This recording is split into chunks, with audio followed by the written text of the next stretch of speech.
2004, when I was working for Blohm Voss, they sent me to Atlantic Shipyard in Jacksonville to look in on warranty work we were doing on a 414-foot yacht that we had recently built for Lursen at our sister shipyard in Kiel, HDW. The owner was one of the richest men in the world. I stepped aboard expecting another big white luxury yacht.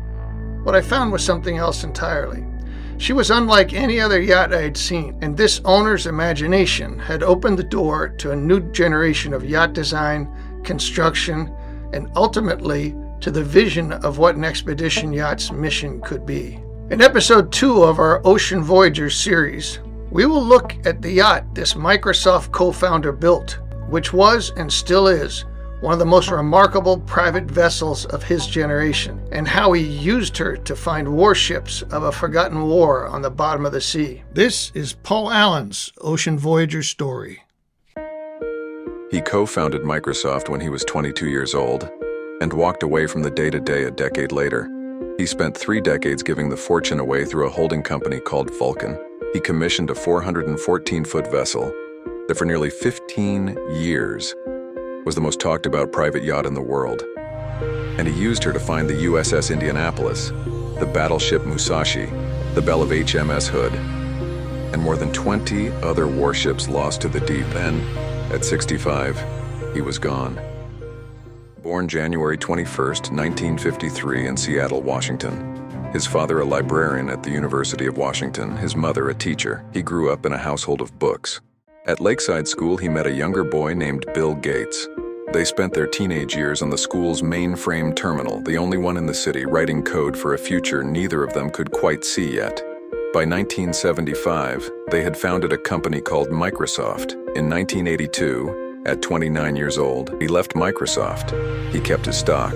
By the late 1990s, he was one of the richest men in the world, and he started spending the money on things that interested him.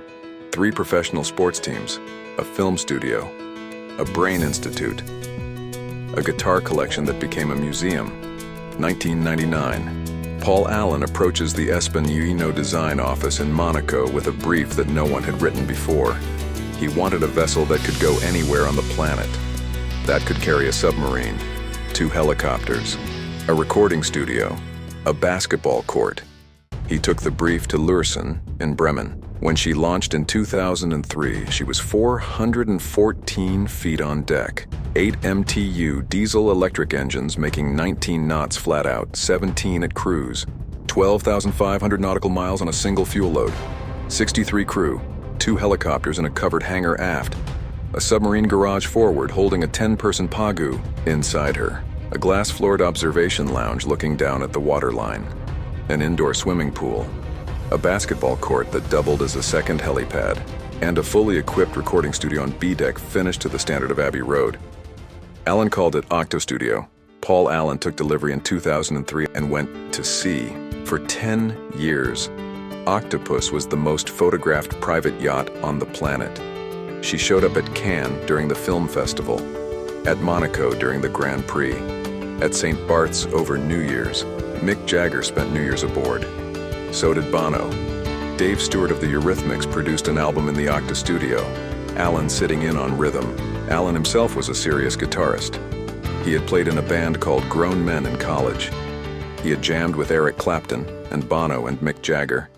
But Octopus was not built for fast harbors and parties. Allen would say in interviews that he could not sit still. The boat was the way to keep moving. The submarine was the reason. Octopus was the showpiece. The real work happened on a second vessel, research vessel Petrel, 76 meters of offshore supply hull converted into the most capable private deep ocean discovery platform ever assembled. Side-scan sonar that could read the seafloor at 5,000 meters. A remotely operated vehicle rated to 6,000.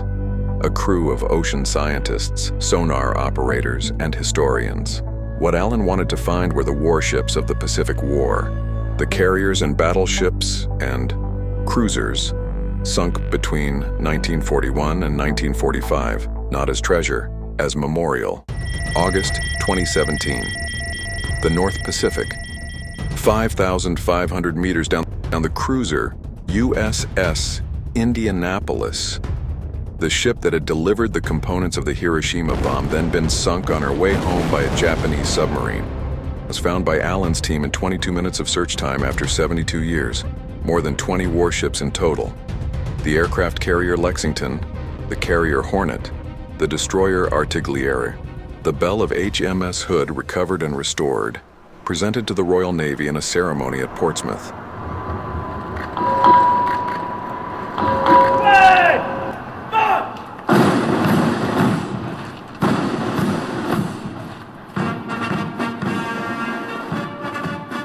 The Petrel work was a fraction of what Vulcan did with Allen's money, and in 1998, with a small group of yacht-owning philanthropists who had gathered in Monaco, he became one of the founding patrons of the International Seakeepers Society, an organization that puts ocean science instrumentation aboard the world's most capable private vessels, and that continues to do that work today.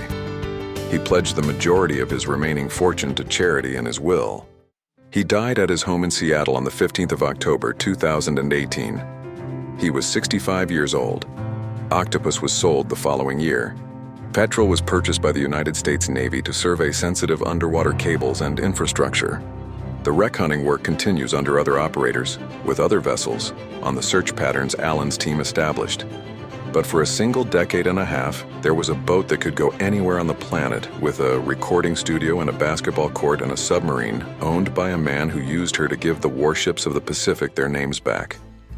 When I get phone calls from new clients who want a real expedition platform, with a submarine deck, helicopter hangar, ocean crossing range without thinking about fuel, Octopus is often the reference point. 23 years after she was launched, the brief Paul Allen wrote in 1999 is still the benchmark. If you're thinking about an expedition yacht or supporting ocean conservation, get in touch. Check out exploreyachts.com. And check out our next episode, which is going to be really interesting. It's about Ray Dalio's Ocean Explorer yacht and his many exploits with film director James Cameron.